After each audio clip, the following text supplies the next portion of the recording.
الله من الشيطان الرجيم. بسم الله الرحمن الرحیم.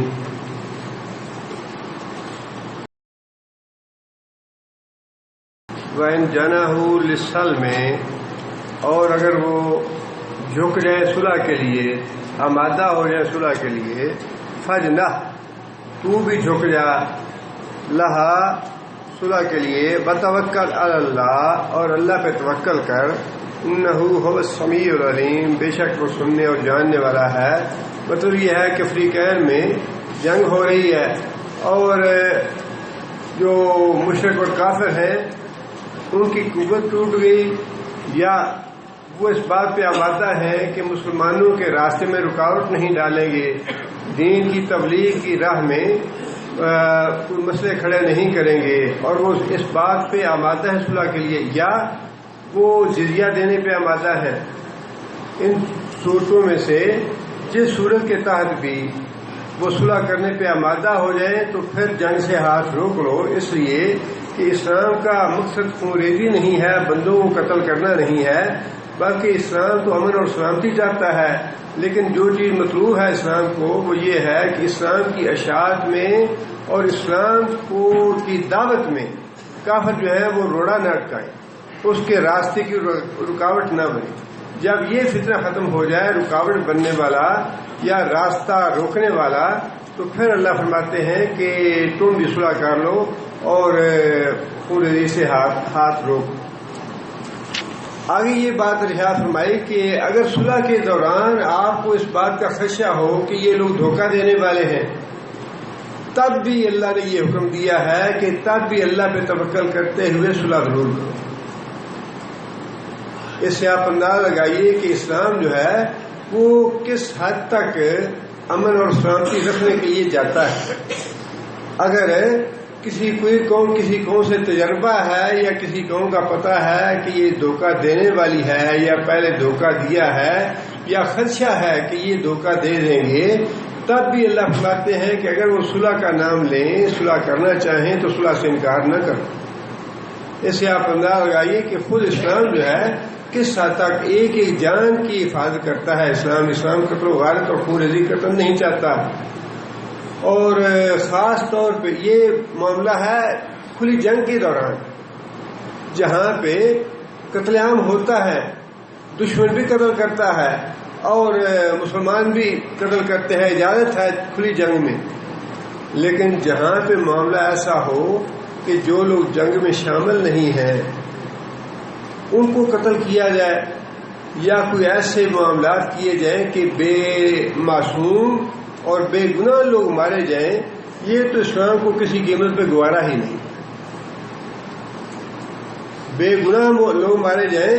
رسول اکرم صلی اللہ علیہ وسلم نے جنگ کے دوران عورت قتل ہو گئی تو نبی صلی اللہ علیہ وسلم نے باقاعدہ حضرت خالد بن ولید سے محاسبہ کیا کہ یہ عورت تو جنگ میں حصہ نہیں لے رہی تھی، یہ کیوں ماری گئی؟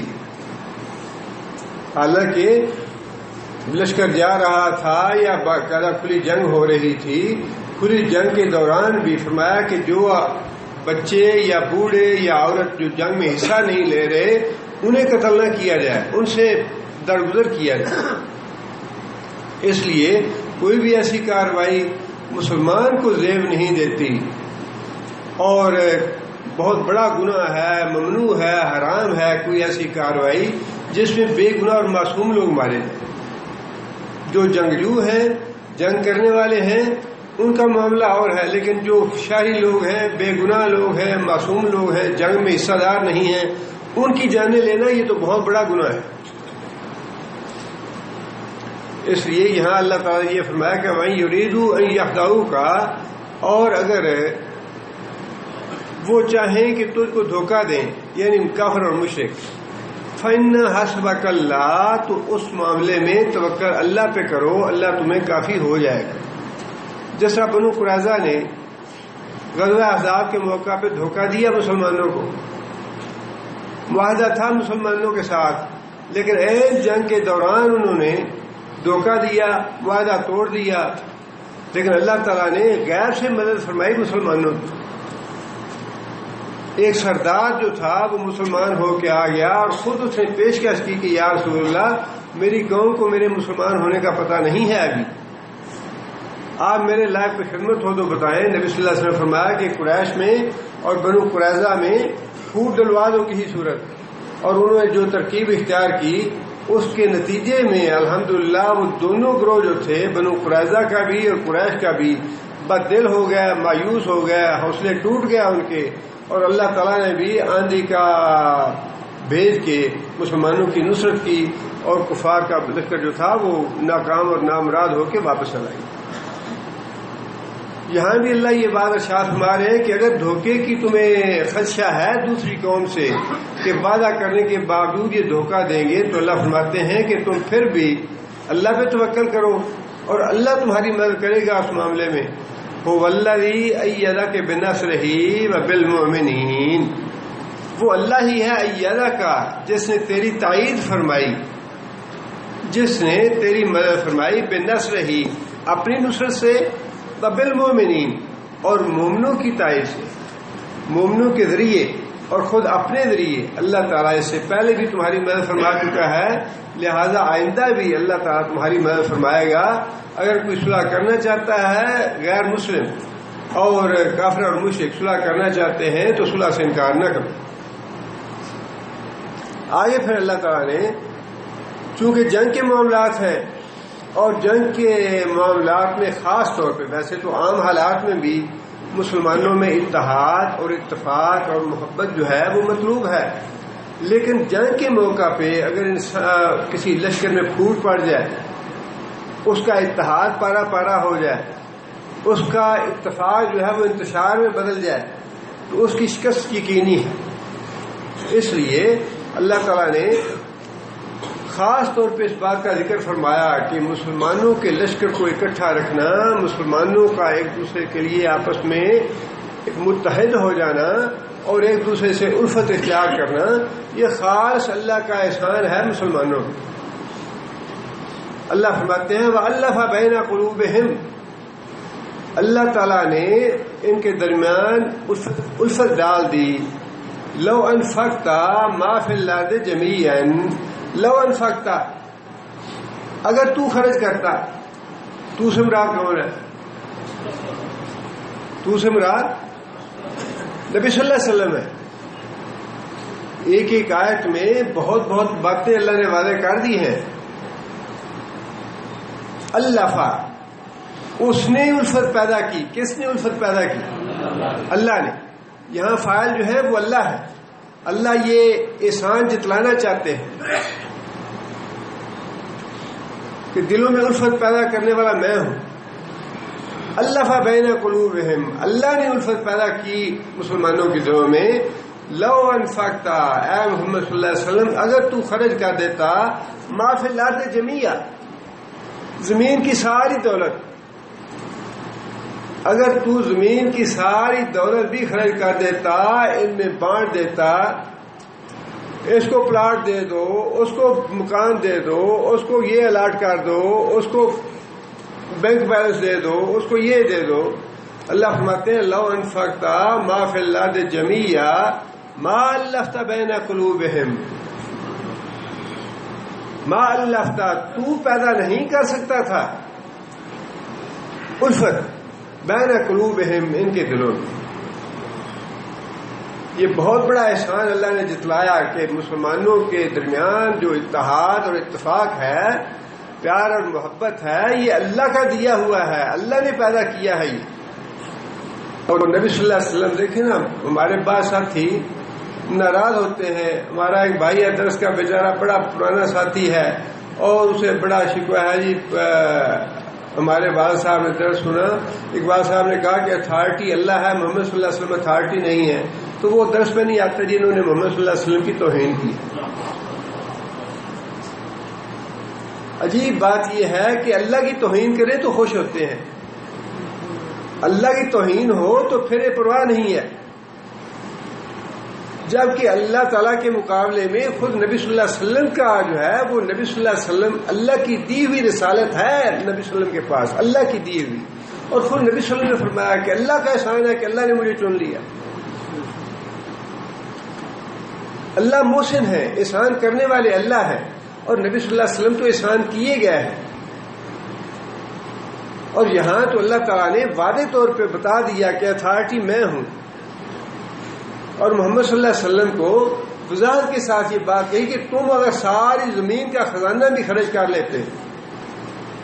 آج کل کیا ہوتا ہے ہمارے ملکوں میں، وزیر ہے، اس نے خوش کرنے کے لیے اس کو وزارت دے دی، دوسرا ناراض ہو گیا، ہمیں وزارت کیوں نہیں، اچھا اس کو فلاں کمیشن بنایا، اس کا چیئرمین بنا دیا. اچھا تیسرا ناراض ہو گیا، اچھا یہ فلاں کمیٹی ہے، اس کا چیئرمین تمہیں بنا دیتے ہیں. اچھا جی مجھے کیا دیا ہے، وہ ناراض ہو گیا، وہ پارٹی چھوڑ رہا ہے، اچھا اس کو یہ دے دیا، اس کو فلاں دے دیا، اس کو فلاں دے دیا، راضی پھر بھی نہیں ہوتے. اللہ فرماتے ہیں کہ تو ساری زمین کی دولت بھی خرچ کر دیتا ہے محمد صلی اللہ علیہ وسلم، پھر بھی تیرے بس میں یہ بات نہیں تھی کہ ان کے دلوں میں جیسی محبت میں پیدا کر چکا ہوں، میں نے اپنے فضل سے، اپنی رحمت سے جیسی محبت میں نے پیدا کی ہے تو نہیں کر سکتا. خاص ساری زمین کی دولت بھی خرچ کر دے. اتھارٹی کون ہوا؟ محمد صلی اللہ علیہ وسلم ہے یا اللہ ہے؟ اب بات یہ ہے کہ اگر محمد صلی اللہ علیہ وسلم اتھارٹی مان لیں، یا محمد صلی اللہ علیہ وسلم کرنی بھرنی والے، تقدیر کے مالک، اولاد کے مالک، بیماری کے مالک، صحت کے مالک، زندگی کے مالک، موت کے مالک، سب کچھ مان لیں تو نبی صلی اللہ علیہ وسلم کی واقعی فضیلت تو بڑی بن جائے گی، لیکن اللہ کی گستاخی ضرور ہو. نبی صلی اللہ علیہ وسلم کی بڑائی تو بن جائے گی، لیکن نبی صلی اللہ علیہ وسلم کے مقابلے میں اللہ کی توہین اور اللہ کی گستاخی ہو جائے گی، وہ ہم نہیں کرتے. جو کچھ اللہ نے قرآن میں بتا دیا ہے نا، بالکل اسی طرح اس کو مان لیں، وہی سچ ہے، وہی حق ہے، شریعت وہی ہے. اللہ کو اور اللہ کے رسول کو مطلوب وہی ہے جو اللہ اور اللہ کے رسول نے بتلایا ہے، سیدھا راستہ صراط مستقیم وہی ہے.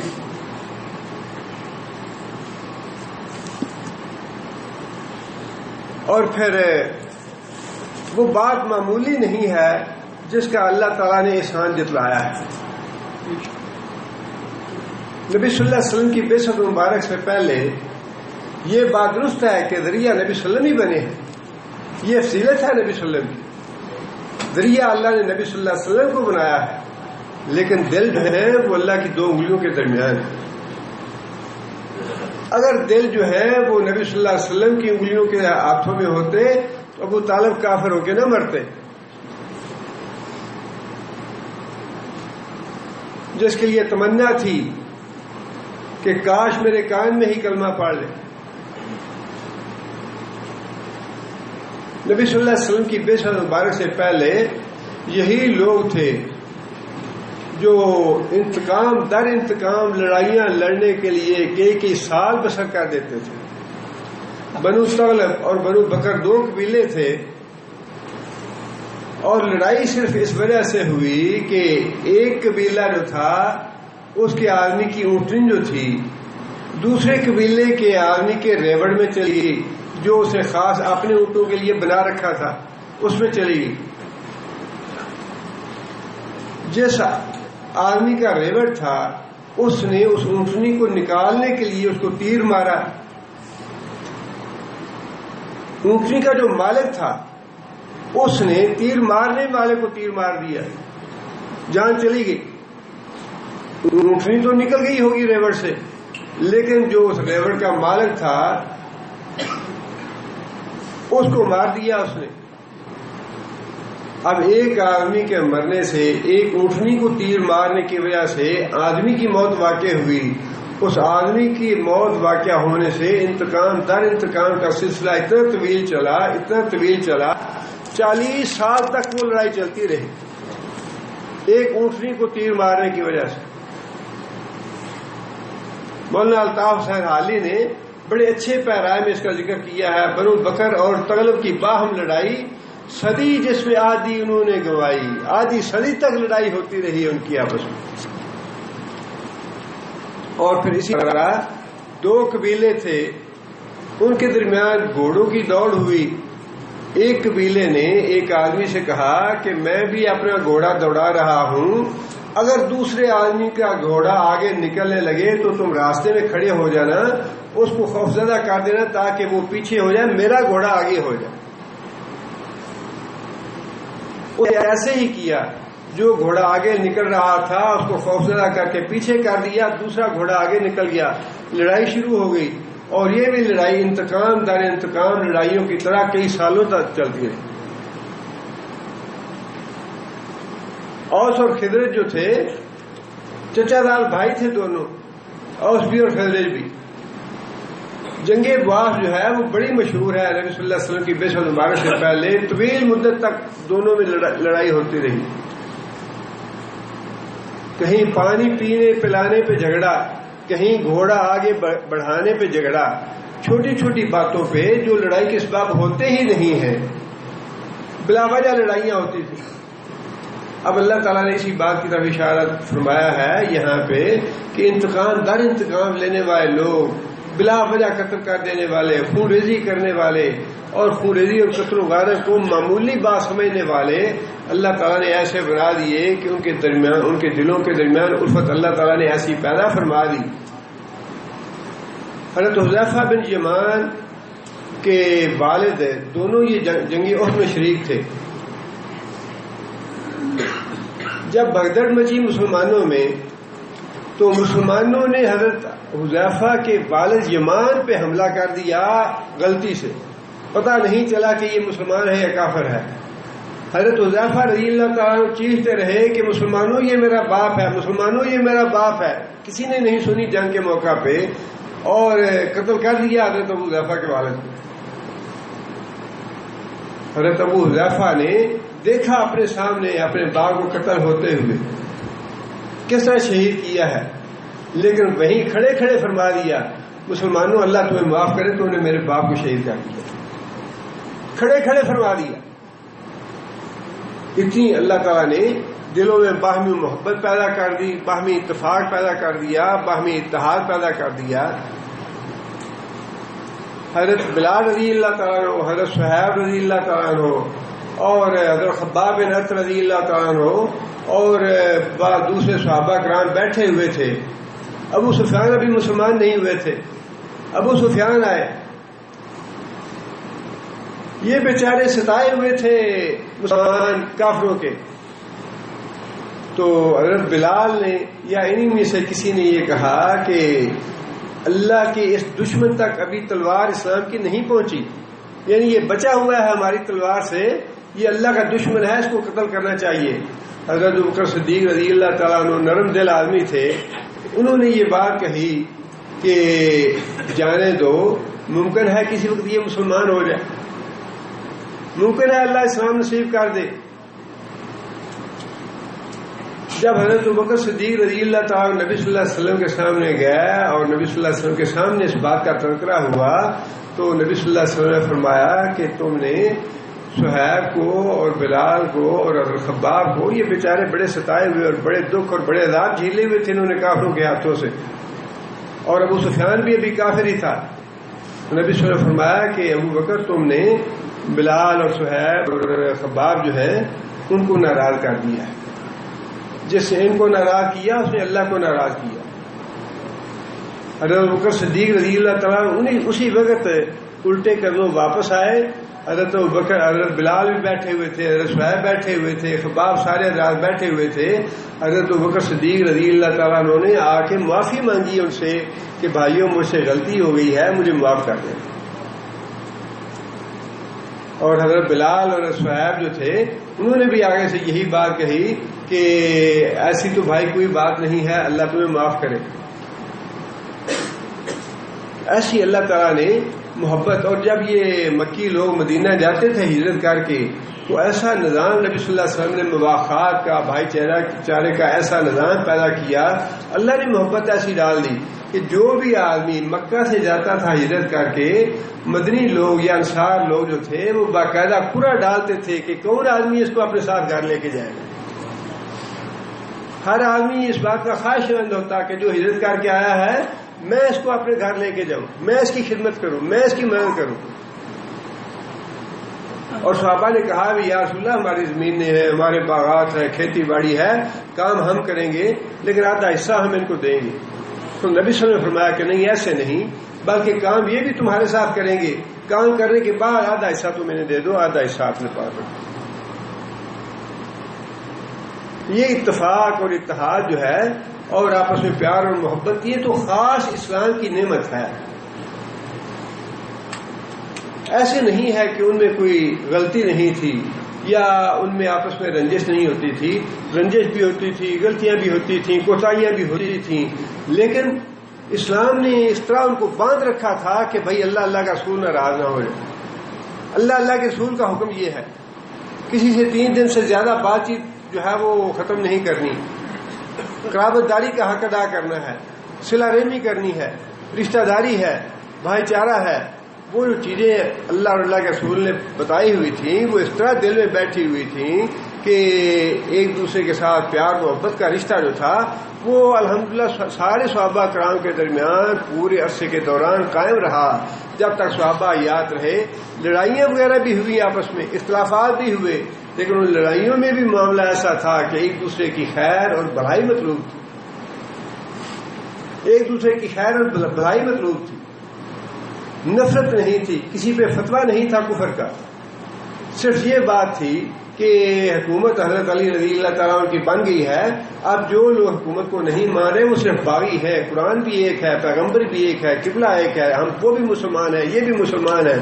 حضرت علی رضی اللہ تعالیٰ نے جنگ کے دوران کسی سے پوچھا کہ امیر المومنین جو لوگ شہید ہو رہے ہیں ہماری طرف سے اور ان کی طرف سے، ان کے بارے میں آپ کا کیا خیال ہے؟ فرمایا کہ دونوں جنتی ہیں. ادھر سے جو آدمی شہید ہوتے اور جو ادھر سے آدمی شہید ہوتے، دونوں کی نماز جنازہ حضرت علی پڑھاتے. فرمایا کہ یہ اللہ کا احسان ہے کہ عین آپس کے اختلافات کے باوجود بھی جو صلہ رحمی کا معاملہ تھا، ایک دوسرے کے ادب اور احترام کا معاملہ تھا، جو حقوق کا معاملہ تھا، وہ پھر بھی ان میں قائم رہا. وہ رشتہ اور تعلق جو تھا وہ بالکل برقرار رہا. اس لیے اللہ تعالیٰ نے یہ بات ارشاد فرمائی وَأَلَّفَ بَيْنَ قُلُوبِهِمْ، وہ اللہ ہی ہے جس نے تمہارے دلوں میں الفت ڈال دی. لَوْ أَنفَقْتَ مَا فِي الْأَرْضِ جَمِيعًا، اگر تم زمین کا ساری دولت بھی خرچ کر دیتے تو ان کے درمیان الفت پیدا نہیں کر سکتے تھے. مَا أَلَّفْتَ بَيْنَ قُلُوبِهِمْ وَلَكِنَّ اللَّهَ أَلَّفَ بَيْنَهُمْ، لیکن یہ اللہ تھا جس نے ان کے درمیان الفت پیدا کر دی. إِنَّهُ عَزِيزٌ حَكِيمٌ، بے شک وہ غالب بھی ہے، حکمت والا بھی ہے. آگے پھر اللہ تعالیٰ نے یہ بات ارشاد فرمائی یا ایھا النبی حرض المؤمنین علی القتال، یا ایھا النبی حسبک اللہ، اے محمد صلی اللہ علیہ وسلم یا نبی اللہ تجھ کو کافی ہے. ومن اتبعک من المؤمنین، اور مومنوں میں سے جو تیری پیروی کرنے والے ہیں ان کے لیے بھی اللہ کافی ہے. مطلب یہ ہے کہ دشمنوں کی طرف سے جو تمہارے خلاف سازشیں ہوتی ہے یا جو تمہارے خلاف منصوبہ بندی ہوتی ہے یا جو وہ چڑھائیاں کرتے ہیں، جنگیں کرتے ہیں، جو منصوبے بناتے ہیں، ان سارے معاملات میں تم اس بات پہ اطمینان رکھو، تسلیم رکھو کہ اللہ تعالیٰ کافی ہے تمہارے لیے بھی اور اہل ایمان کے لیے، اور جو حکم اللہ دیتا ہے اس حکم پہ منو ان تم عمل کرو. آگے فرمایا کہ یا ایھا النبی حرض المؤمنین علی القتال، اے محمد صلی اللہ علیہ وسلم مومنوں کو جہاد کے لیے رغبت پیدا کرو، ابھارو ان کو جہاد کے لیے رغبت پیدا کرنے میں. اور رسول ایک تو بات یہ ہے کہ حکم دے دیا جائے اچھا بھئی جہاد ہے، قتال ہے، یہ کرنا ہے، ایک تو یہ بات ہے. ان کو حکم دو، حکم دینا اور چیز ہے، رغبت دلانا، ان کو ابھارنا، ان کو آمادہ کرنا، ان کو تیار کرنا، یہ اور بات ہے.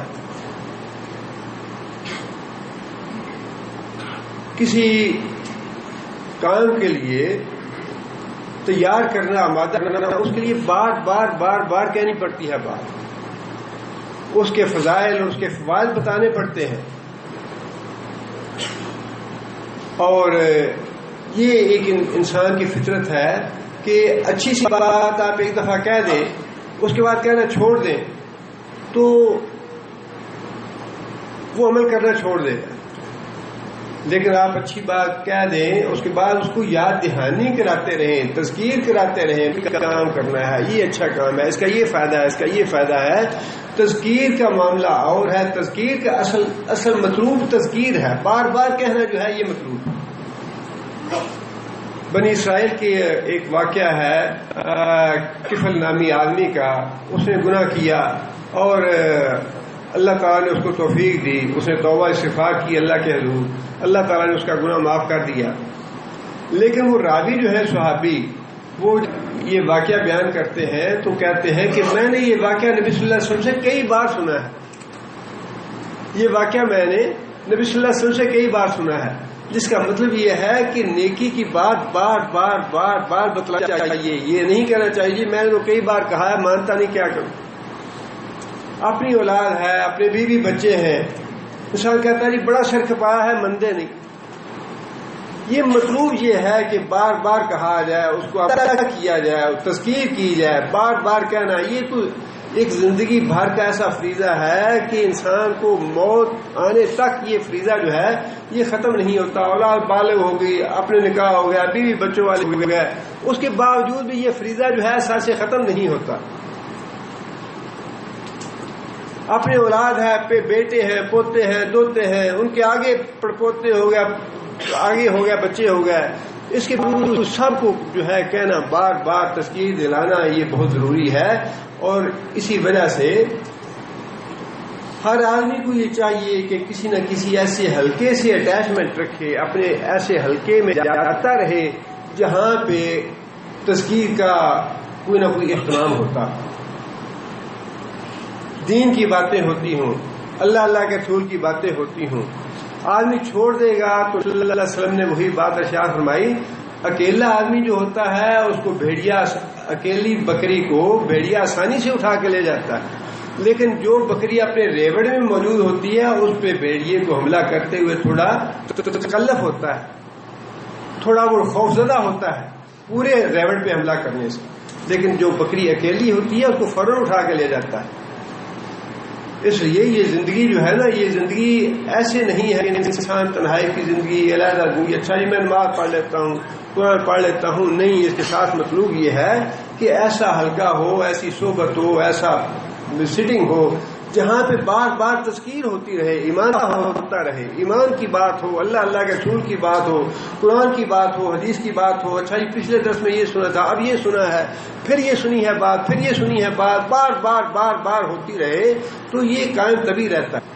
اور نبی صلی اللہ علیہ وسلم نے قرآن مجید کے بارے میں یہ بات ارشاد فرمائی کہ یہ قرآن مجید ایسی چیز ہے کہ اگر اس کو چھوڑ دو گے، اگر اس کی بار بار اس کی تلاوت اور اس کو بار بار اس کا وجہ نہیں کرو گے، اس کی مثال ایسے ہے جیسا اونٹ ہے باندھا ہوا۔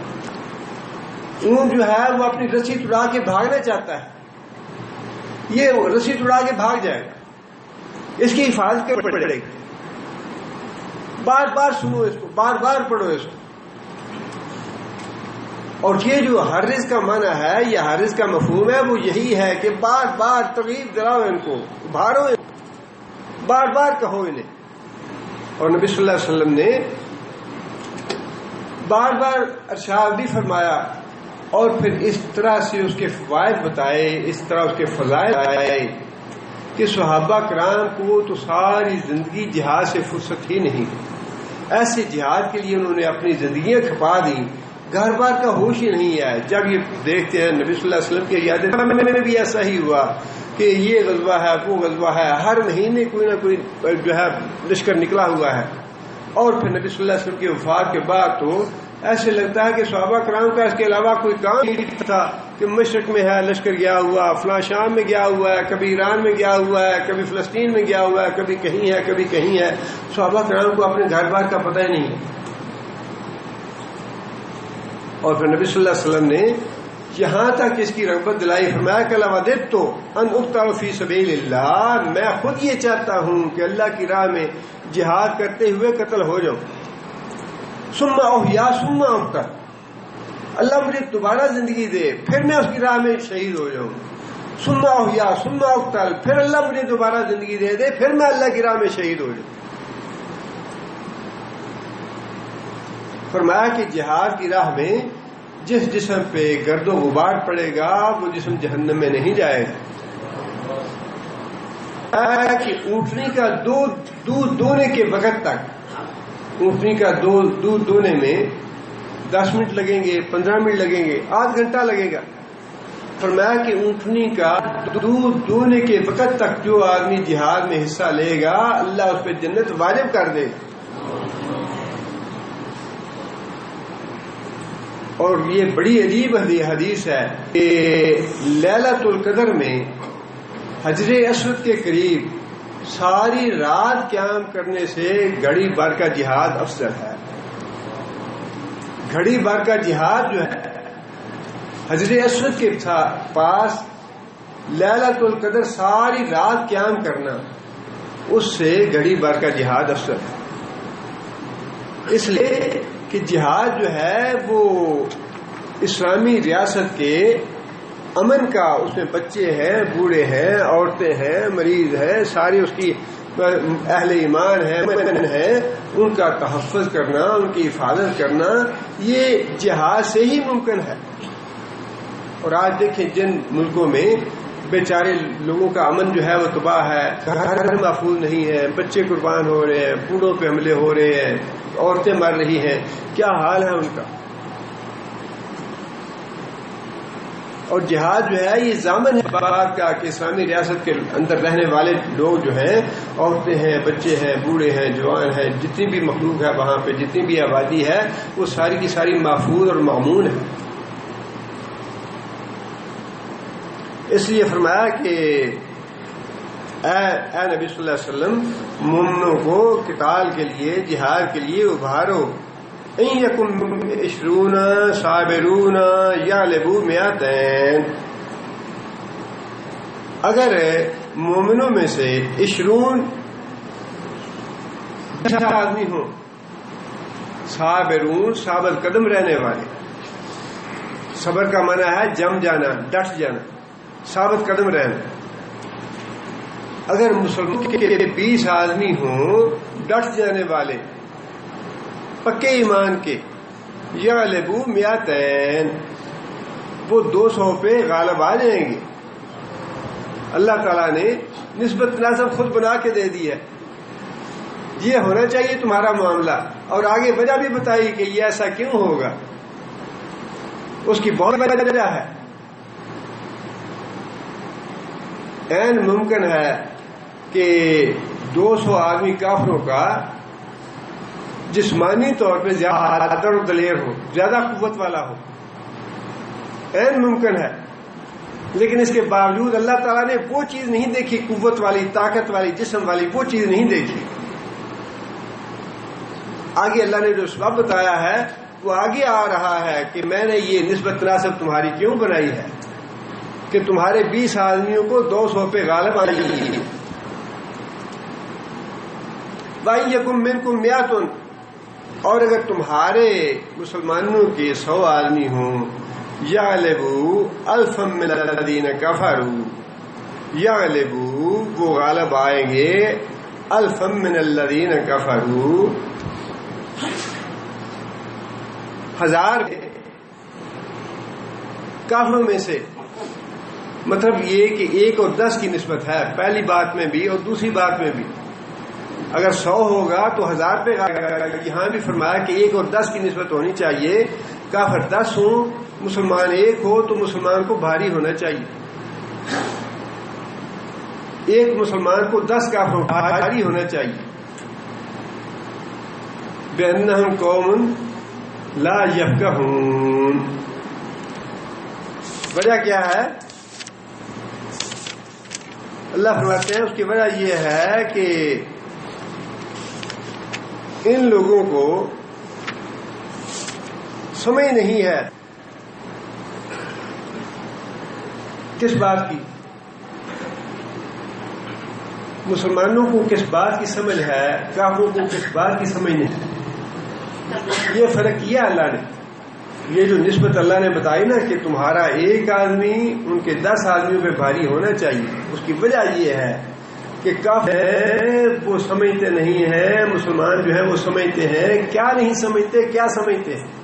مسلمان یہ سمجھتا ہے کہ اس زندگی کا مقصد کیا ہے، مقصد حیات ہے کچھ اس دنیا میں آنے کا، اس دنیا میں آنے کا مقصد ہے کچھ. فلا تکونوا کالذین نسوا اللہ فانساہم انفسہم اولئک هم الفاسقون. تم ان لوگوں کی طرح نہ ہو جانا جو اس بات کو اللہ کو بھول گئے. اللہ تعالیٰ نے انہیں ان کا مقصد حیات بلا دیا کہ یہاں کتوں اور جانوروں کے لیے کی طرح ہم بھی آئے ہیں یا ہمارا کچھ مقصد ہے آنے کا. دوسرے جانور ہیں، گدھا ہے، بھینس، کتے ہیں، اللہ نے ان کو بھی زندگی دی ہے، ان کو بھی اس دنیا میں بھیجا ہے. کیا انسان کا آنا بھی انہی جیسا ہے؟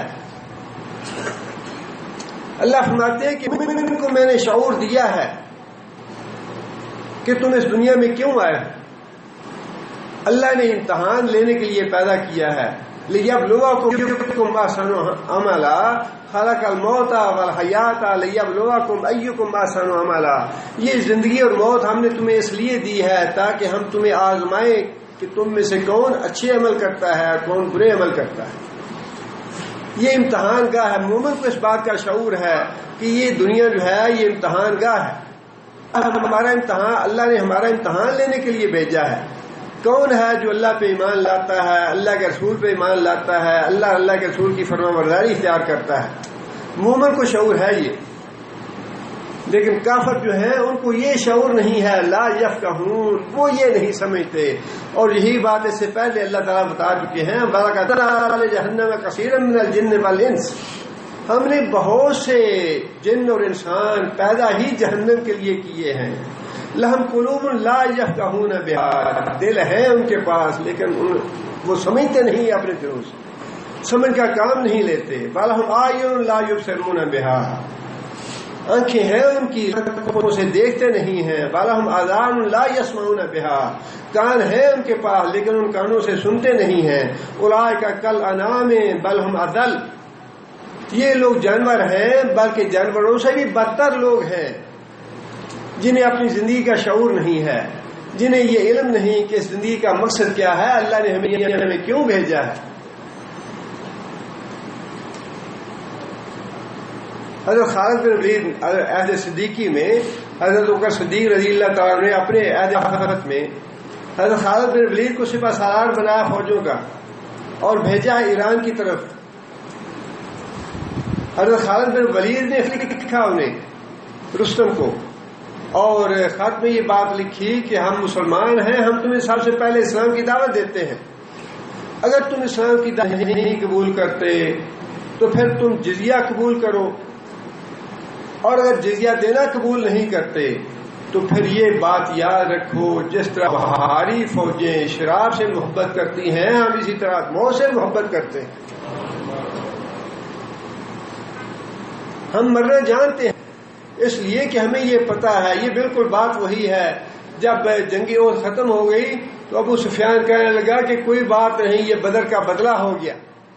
بدر میں تمہیں کامیابی ہوئی اور ہمیں اس میں کامیابی ہوگی، معاملہ برابر سرابر ہو گیا. یہ کافر کی سوچ ہے. حضرت عمر رضی اللہ تعالیٰ عنہ کو غصہ لگا. حضرت عمر نے اونچی آواز سے جواب دیا کہ برابر سرابر نہیں ہوا معاملہ، تمہارے جہنم میں گیا، ہمارے جنت میں گیا، برابر کیسے ہوا؟ یہ ہے وہ بات جو اللہ فرماتے ہیں کہ تمہارا ایک جو ہے وہ 10 پہ غالب آنا چاہیے. اس لیے تم لوگ جو ہے وہ ایمان کو سمجھنے والے ہو، تمہارے اندر ایمان کی قوت ہے، ایمان کی طاقت ہے. ایمان کی طاقت کو 10 گنا ہونا چاہیے، خواہ بظاہر انسان کمزور ہی کیوں نہ ہو جسمانی اعتبار سے، لیکن اس کے اندر اگر واقعی ایمان ہے، ایمان کی قوت ہے، تو ایک مومن کو 10 کافروں پہ بھاگنا چاہیے. اس لیے کہ ان کو تو زندگی کا شعور نہیں، ان کو تو زندگی سے محبت ہے، وہ مرنا نہیں چاہتے. مسلمان تو مرنا چاہتا ہے. موتا پہ 3 لاکھ سے مقابلہ تھا، 2 لاکھ سے 3,000 آدمی کا، 2 لاکھ اور 3,000 آدمی. مسلمان گھبرا گئے. حضرت عبداللہ بن رواحہ نے کہا کہ جس مقصد کے لیے ہم نکلے ہیں اس مقصد کے سامنے ہوتے ہوئے تو ہمیں پیچھے ہٹنا ہی نہیں چاہیے. یا موت ہے شہادت کی، یا پھر غازی بن کے واپس جائیں گے. گھاٹا کس بات کا؟ دونوں صورتوں میں کامیابی ہی کرنی ہے. اور جو 3,000 کا لشکر تھا، جب انہوں نے یہ باتیں سنی تو کسی ایک نے بھی اختلاف نہیں کیا کہ تمہاری بات غلط ہے. سارے کے سارے آمادہ تھے، سارے کے سارے تیار ہو گیا کہ ہاں ہم جہاد کریں گے 3 لاکھ سے. 2 لاکھ کے لشکر سے 3000 کا آدمی ٹکرا گیا اور اللہ نے خیر و عافیت سے لشکر کو بچا کے واپس اللہ لیا ہے. یہ ہے وہ بات. اور یہ جو نسبت تھی جنگ موتا میں 1 اور 66 کی نسبت تھی. یہاں تو اللہ تعالیٰ نے فرمایا کہ 1 کو 10 پہ غالب آنا چاہیے. جنگ موتا میں اللہ تعالیٰ نے ایک معاملے میں 66 پہ غلبہ دے دیا.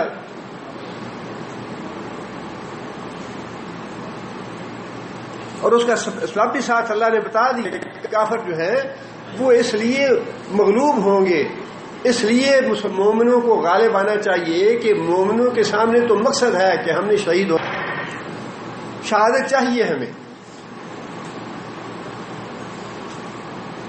اور کافر جو ہے وہ تو زندگی چاہتا ہے.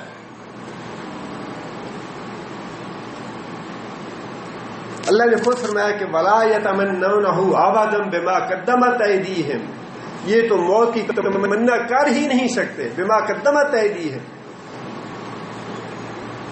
وَاللَّهُ أَعْلَمُ بِالظَّالِمِينَ. اللہ تعالیٰ ظالموں سے پوری طرح واقف، اللہ جانتا ہے ان کے دلوں میں کیا ہے. یہ تو 1000 سال کی زندگی چاہتے ہیں.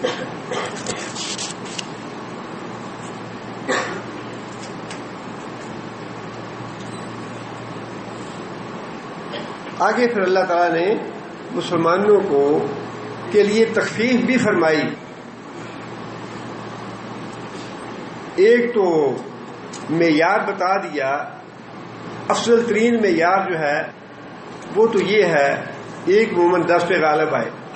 لیکن اگر ایمان ضعیف ہے، کمزور ہے، زیادہ وقت گزر گیا تو پھر فرمایا کہ ٹھیک ہے ہم اس نسبت میں کچھ کمی کر دیتے ہیں. پھر اللہ تعالیٰ نے کمی فرما دی. فرمایا کہ الآن خفف اللہ عنکم، اللہ تعالیٰ نے معاملہ تمہارے لیے تھوڑا ہلکا کر دیا، تھوڑی رعایت کر دی تمہیں. وعلم، اور اللہ تعالیٰ کو یہ پتہ چل گیا ان فیکم ضعفا، کہ ابھی تمہارے اندر کچھ کمزوریاں ہیں، پوری طرح تربیت نہیں ہوئی. جو ایمان مطلوب تھا ابھی وہ ایمان مطلوب تک تمہارا معاملہ نہیں پا. لہذا فرمایا کہ فَإِن يَكُن مِّنكُم مِّئَةٌ صَابِرَةٌ يَغْلِبُوا مِئَتَيْنِ. اب ہم نے تخفیف کر کے 100 کے مقابلے میں 100 مومن ہوں تو اس کو 200 پہ غالب آنا چاہیے. اللہ تعالیٰ نے پہلا جو رکھا تھا افضل ترین ایمان کی نسبت تھی 1 اور 10 کی. 1 مومن کو 10 پہ غالب آنا چاہیے. اب اللہ تعالیٰ نے رعایتی معاملہ کر دیا کہ مومنوں کا یا اہل ایمان کا ایمان جو ہے وہ کمزور ہے، تو پھر بھی فرمایا کہ غلبہ تمہارا ہی ہونا چاہیے. اور 1 مومن کو کم از کم 2 پہ تو ضرور ہی غالب آنا چاہیے. 1 مومن کو 2 کافروں پہ تو ضرور ہی باری ہونا چاہیے. اور یہ رعایت کا آخری درجہ ہے. فرمایا کہ وَعَلِمَ أَنَّ فِيكُمْ ضَعْفًا، تمہارے اندر کچھ کمزوری ہے. فَمِنكُم مِّئَةٌ صَابِرَةٌ يَغْلِبُوا مِئَتَيْنِ، تمہارے 100 آدمی ایمان پہ ڈٹ جانے والے، صبر کرنے والے، ان کو 200 پہ غالب آنا چاہیے. وَإِن يَكُن مِّنكُمْ أَلْفٌ، اور اگر تمہارے 1000 ہوں، يَغْلِبُوا أَلْفَيْنِ بِإِذْنِ اللَّهِ، تو پھر کم از کم ان کو 2000 پہ تو ضرور ہی غالب آنا چاہیے بِإِذْنِ اللَّهِ، پھر بھی اللہ کی توفیق سے. بار بار معاملہ جو ہے وہ سارا ہے اللہ کے ہاتھ میں. وَمَا صَبْرُكَ إِلَّا بِاللَّهِ، صبر بھی اللہ کی طرف سے ہے، اور زندگی کا شعور جو ہے وہ بھی اللہ کی طرف سے ہے. ساری باتیں اللہ کی طرف سے ہیں. فرمایا کہ نسبت تمہاری جو ہے کم ایمان کی وجہ سے اب ہم نے 1 اور 2 کر دی ہے کہ کم از کم 1 مومن آدمی کو 2 کافروں پہ بھاری ہونا چاہیے، 2 آدمیوں کو جہنم رسید کرنا چاہیے 1 آدمی. لیکن اس کے ساتھ بھی فرمایا کہ بِإِذْنِ اللَّهِ، اللہ کی توفیق سے ہوگا یہ کام، اللہ کے اذن سے، اللہ کے امر سے. انسان کی اپنا ذاتی کمال کچھ بھی نہیں ہے. اگر 1 آدمی 10 پہ غالب آتا ہے تو وہ صبر و ثبات یقین اور ایمان وہ بھی اللہ کا دیا ہوا ہے. مؤتہ میں اگر ایک آدمی جو تھا وہ 66 پہ غالب آ گیا اور حضرت خالد بن ولید اپنے لشکر کو بحفاظت نکال کے واپس خیریت سے لے گئے تو وہ بھی اللہ تعالیٰ کی طرف سے، اللہ کی توفیق سے تھا، اللہ کے فضل سے تھا. اس لیے فرمایا کہ معیار اللہ نے دے دیا، نسبت اللہ نے بنا دی، لیکن اس کے ساتھ فرمایا کہ باذن اللہ ہوگا یہ اللہ کے اذن سے. واللہ مع الصابرین، اور اللہ تعالیٰ ساتھ ہے جو صبر کرنے والے ہیں.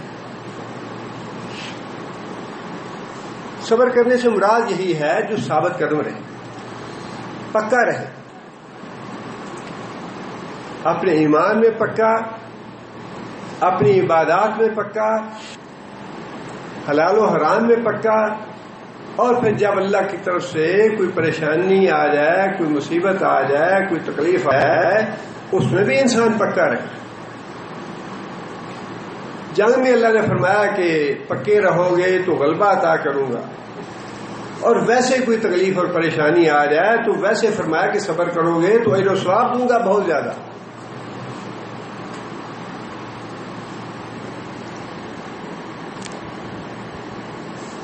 آگے پھر اللہ تعالیٰ نے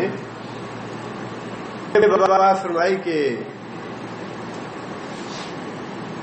ما کان لنبی ان یکون لہ اسرا حتی یسخن فی الارض. یہ جنگ بدر کے بعد کا مضمون ہے. اس میں یہ ہوا کہ اللہ تعالیٰ نے عظیم فتح عطا فرما دی. جنگ بدر میں 70 بڑے بڑے آدمی قید ہو گئے کفار اور مشرکین کے. اب مسئلہ یہ تھا کہ قیدی بنائے گئے ہیں، ان قیدیوں کے ساتھ معاملہ کیسا ہونا چاہیے. نبی صلی اللہ علیہ وسلم نے مشورہ لیا صحابہ کرام سے. حضرت ابوبکر رضی اللہ تعالیٰ عنہ کا مشورہ یہ تھا کہ اللہ یہ لوگ امیر ہیں، مالدار ہیں، لہذا ان سے مال وصول کر کے ہمیں اپنی معیشت مضبوط بنانی چاہیے اور آئندہ جنگ کے لیے تیاری کرنی چاہیے تاکہ آئندہ ہم ان پہ غالب آ سکیں. لہذا ان سے فدیہ لے ان کو چھوڑ دیا جائے. حضرت ابوبکر صدیق رضی اللہ عنہ نے اپنے مزاج اور اپنی طبیعت کے مطابق رائے دی. حضرت عمر رضی اللہ تعالیٰ عنہ جو تھے انہوں نے اپنی طبیعت اپنے مزاج کے مطابق رائے دی.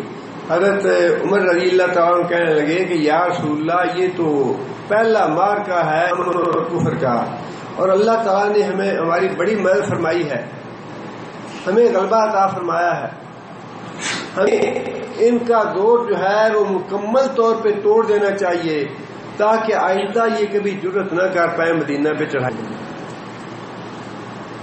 اور اس کا تقاضا یہی ہے کہ جتنے 70 کے 70 قیدی ہیں سب کو قتل کر دیا ہے. میرے رشتہ دار میرے حوالے کریں، علی کے رشتہ دار ان کے حوالے کریں، ابو بکر کے رشتہ دار ان کے حوالے کریں، جس کا کوئی رشتہ دار کافر اور مشرک ہے وہ اسے قتل کریں. یہ تھی رائے حضرت عمر رضی اللہ تعالیٰ عنہ کی.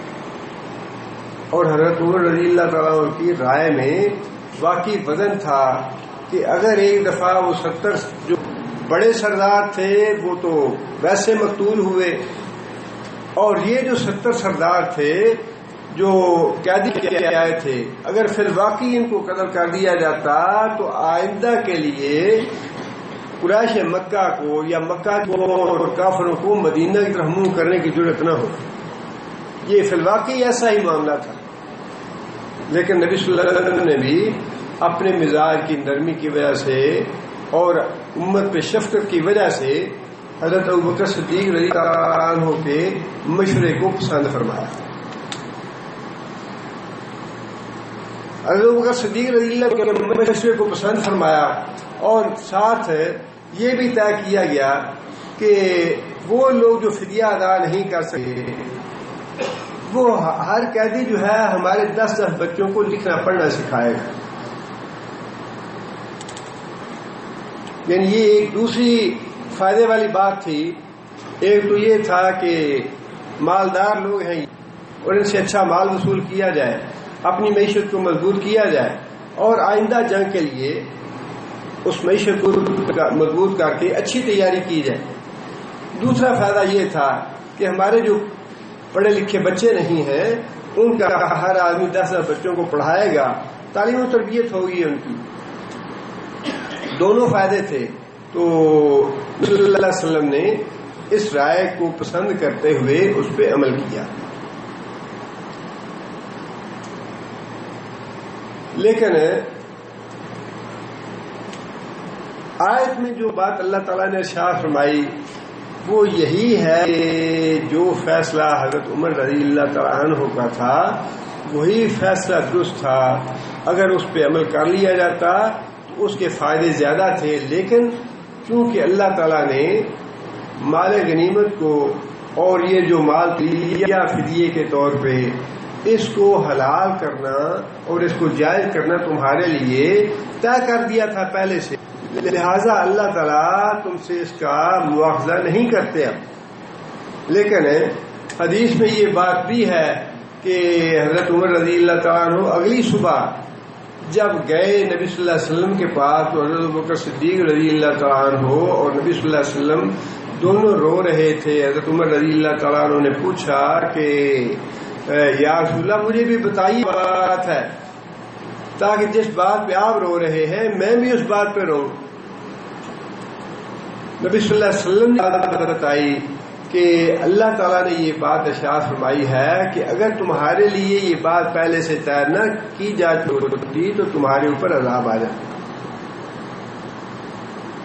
گویا کہ بات جو ہے اللہ تعالیٰ نے بھی پسند فرمائی تو عمر رضی اللہ تعالیٰ والی، لیکن ساتھ ہی یہ طے کر دیا کہ جو کچھ تم نے فیصلہ کیا ہے ہم نے قبول کر لیا. اب پھر بات وہی ہے کہ اتھارٹی کون ہے. یہ فیصلہ کرنا تو اللہ عالم ہے کہ عذاب تو آنا تھا لیکن میں نے روک دیا،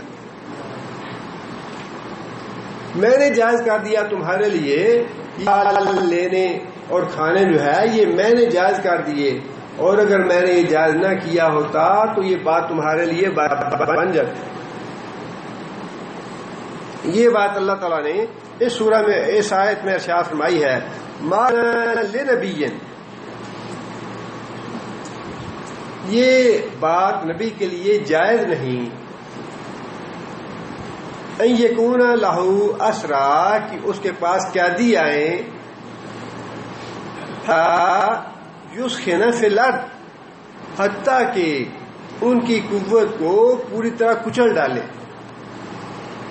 ان کی قوت کو پوری طرح کچل ڈالے، ان کی قوت کو زمین خاک میں ملا دے، ان کو ذلیل کر دے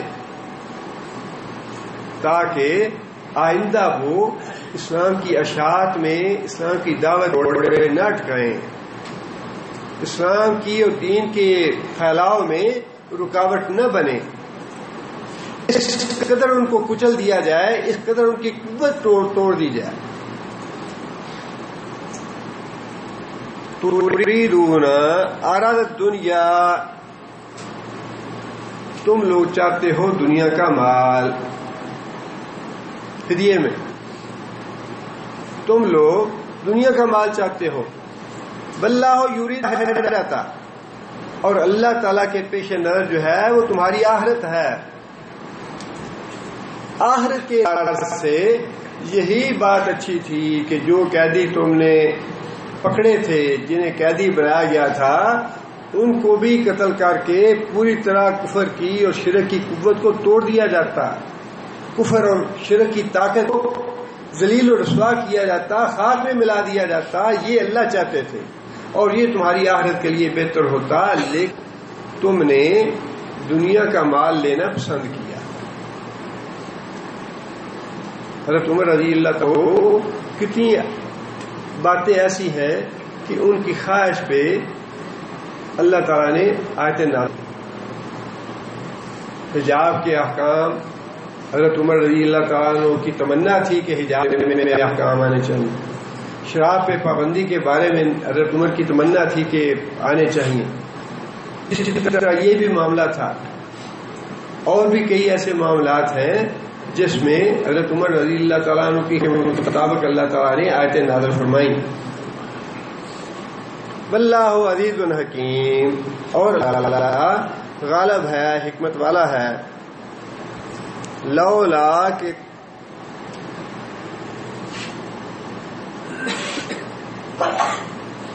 کتاب من اللہ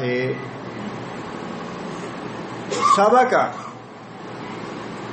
اگر پہلے سے اللہ تعالی کی طرف سے بات لکھی نہ جا چکی ہوتی یا ایک بات کا فیصلہ نہ کر لیا گیا ہوتا. وہ بات کون سی تھی؟ فدیے کا حلال ہونا.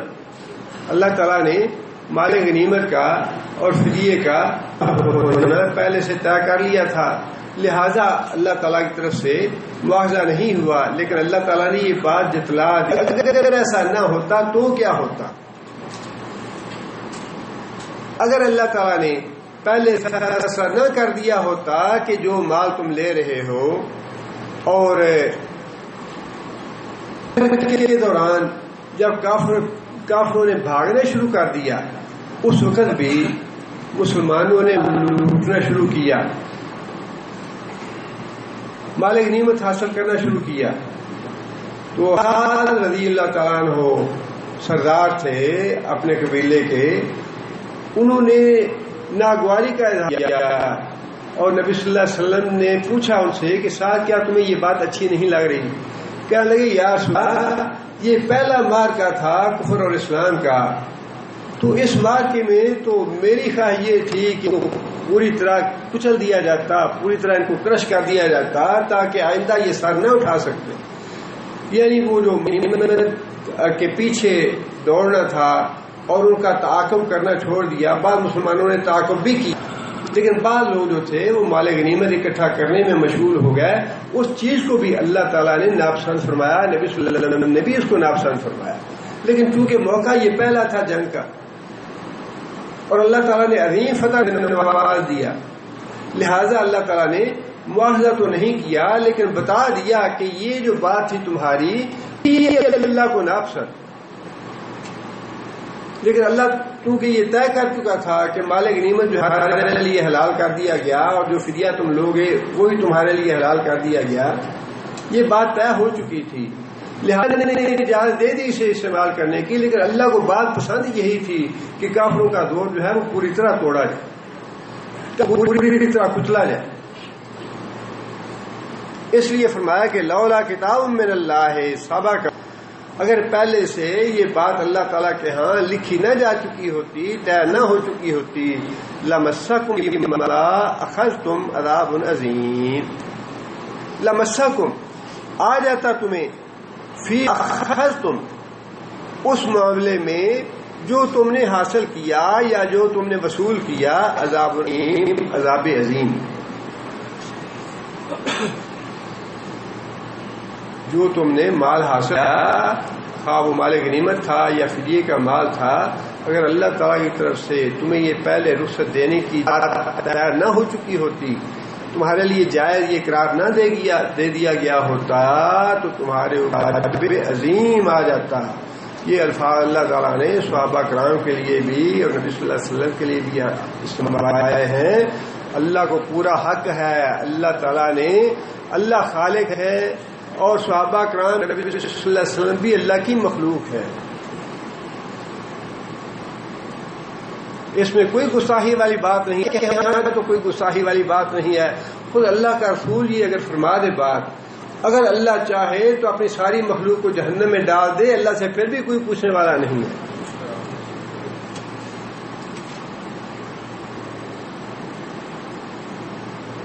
اللہ کی شان میں گستاخی نہیں ہونی چاہیے. اللہ تعالیٰ کی ذات اللہ ہے، اولا ہے، اجل ہے، اس کے برابر کسی کی ذات نہیں ہے، نہ محمد صلی اللہ علیہ وسلم ہے نہ کوئی اور نبی ولی ہے.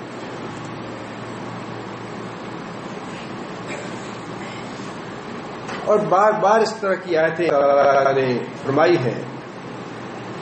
وَلَوْ أَشْرَكْتَ لَيَحْبَطَنَّ عَمَلُكَ، اللہ کے رسول کو مخاطب فرما دیا اللہ تعالیٰ نے، لو اشرکت لیحبطن عملک، اے محمد صلی اللہ علیہ وسلم اگر تو شرک کرے تیرے بھی عمل سارے ضائع کر دیے جائیں گے۔ قرآن مجید کی آیت اتھارٹی کون ہوا؟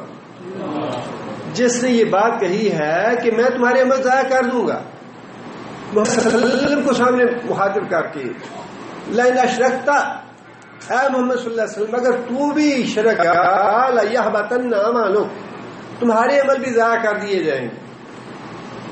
عمل کو محفوظ رکھنا، عمل کی جزا دینا یا کسی عمل پہ سزا دینا، یہ کس کے اختیار میں ہے؟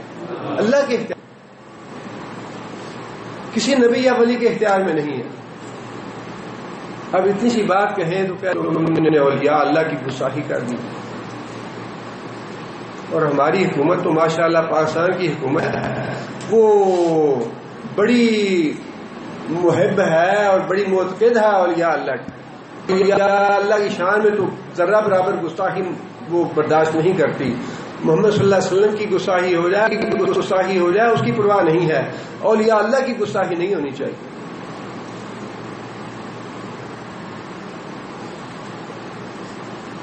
آگے پھر اللہ تعالیٰ نے یہ بات اشاع فرمائی، پہلے تو یہ فرما دی کہ اللہ تعالیٰ نے تمہارے لیے جائز قرار دے دیا، لیکن مزید اطمینان کے لیے، مزید تسلی کے لیے اور نبی صلی اللہ علیہ وسلم کی اللہ تعالیٰ نے اور بھی اس میں وضاحت کے ساتھ یہ بات اشاع فرمائی، فَكُلُوا غَنِمْتُمْ حَلَالًا طَيِّبًا، فَكُلُوا، لہذا اللہ نے جائز دیا تمہارے لیے، جو کچھ تم نے کیا تھا اللہ نے معاف کر دیا اسے، لیکن یہ بتا دیا کہ اس معاملے میں تم نے دنیا کو ترجیح دی ہے، اللہ تمہاری آخرت کی بھلائی چاہتا ہے،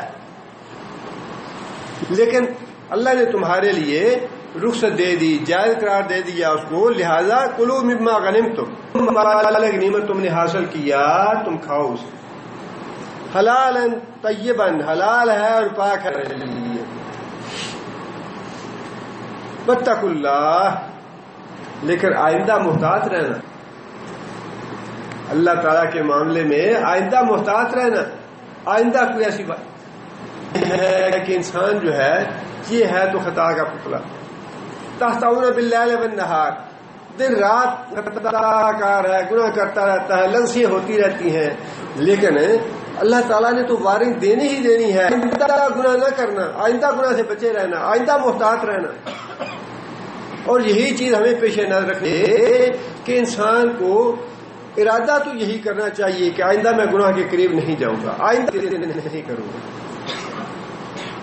بشری تقاضے سے غلطی تو ہونی ہی ہونی ہے، بشری تقاضے کے تحت ہم بشر ہیں، انسان ہیں، غلطی تو ہونی ہے، لیکن عزم نہیں ہوگی غلطی کا یا گناہ کا، عزم نیکی کا ہونا چاہیے، پکا ارادہ ہے نیکی کا، اور پکا ارادہ ہے اس بارے میں گناہ کے قریب نہیں جاؤں گا۔ واتقوا اللہ، اللہ سے ڈرتے رہو، عزم جو ہے وہ نیکی کا کرو، گناہ سے بچنے کی اپنے اندر عزم پیدا کرو، پکا ارادہ رکھو کہ گناہ کے قریب نہیں جاؤں گا، غلطی کے قریب نہیں جاؤں گا۔ ان اللہ غفور رحیم، تو پھر اس معاملے میں اللہ فرماتے ہیں کہ اللہ غفور رحیم، جب انسان تقوی اختیار کرے، اور تقوی کا مطلب یہ نہیں ہے، اور یہ تو ممکن نہیں ایک جو ہے وہ اتنا متقی بن جائے کبھی اس سے غلطی ہو ہی نہ، یہ تو ممکن نہیں۔ جو انسان ہے، خواہ وہ کتنا بڑا ولی ہے، خواہ کتنا بڑا وہ اللہ کا مقرب ہے، کتنا بڑا بن گیا ہے، یہ ممکن نہیں کہ اس سے غلطی نہ ہو، اس سے گناہ نہ ہو۔ النہار، تم دن رات غلطیاں کرتے ہو، گناہ کرتے ہو، لیکن جو چیز اللہ کو مطلوب ہے وہ یہ ہے، اور تقوی جو ہے اس میں دونوں معنی پائے جاتے ہیں، نیکی کا عزم، میں ہمیشہ نیکی کروں گا، اور برائی سے بچنے کا ارادہ، تقوی میں دونوں چیزیں پائی جاتی ہیں کہ انسان نیکی کا خواہش مند بھی ہو، نیکی کی تڑپ بھی رکھتا ہو کہ میں آئندہ نیکی ہی کروں گا اور برائی چھوڑوں گا، یہ ہے تقوی۔ اس کا انسان عزم رکھے اور ارادہ رکھے اور اپنے دل میں یہ رکھے کہ میں انشاءاللہ تقوی پہ قائم رہوں گا، لیکن اس کے باوجود جب کوئی غلطی ہو جائے، گناہ ہو جائے، کوتاہی ہو جائے، تو پھر آگے اللہ تعالیٰ نے یہ بات اشارہ فرما دی، ان اللہ غفور رحیم، تقوی کے ہوتے ہوئے، اللہ سے ڈرتے ہوئے، محتاط ہوتے ہوئے جو تم سے کوئی غلطی اور گناہ ہو جائے گا فکر نہ کرو، اللہ انشاءاللہ معاف کر دے گا۔ اللہ کی ذات غفور رحیم۔ اللہ کے ڈر سے بے خوف نہ ہونا اور گناہ نہ کرنا، عمدن جان بوجھ کے گناہ نہ کرے انسان، اور اللہ کے خوف سے نہ ہو، یہ دو چیزیں نہیں ہونی چاہیے۔ اس کے بعد انسان سے اللہ شعوری طور پہ تقاضے کے تحت گناہ ہوتا ہے، غلطی ہوتی ہے، اور وہ انسان سے ساری زندگی ہوتا رہتا ہے۔ انسان ساتھ ساتھ اللہ تعالیٰ سے بخشش مانگتا رہے، اپنے گناہوں کی معافی مانگتا رہے، توبہ استغفار کرتا رہے، تو اللہ فرماتے ہیں کہ میں بخشتا رہوں گا۔ اللہ کی ذات غفور رحیم۔ سبحان ربک رب العزۃ عما یصفون۔